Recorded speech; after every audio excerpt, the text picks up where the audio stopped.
আপনাদের মধ্যে কার কার তেলাওয়াত সহি আছে বলে নিজে মনে করেন? একটু হাত উঠান। আলহামদুলিল্লাহ, অনেকে হাত উঠিয়েছেন। অনেকের সহি মনে করেন না, এখন সহি না, কিন্তু সহি লাগবে কি লাগবে না?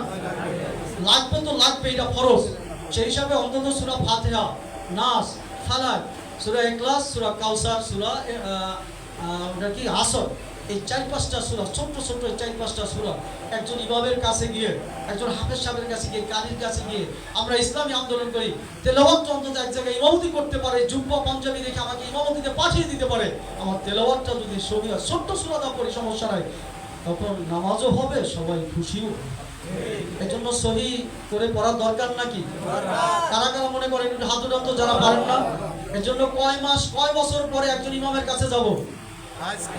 জি, আজকে পরিকল্পনা করেন যে এক সপ্তাহের মধ্যে একজন ইমামের কাছে গিয়ে কাজটা শুরু করবো, অন্তত 5টা সূরা সহিভাবে পড়বো। কারা কারা নিয়ত করতে পারেন হাত উঠান।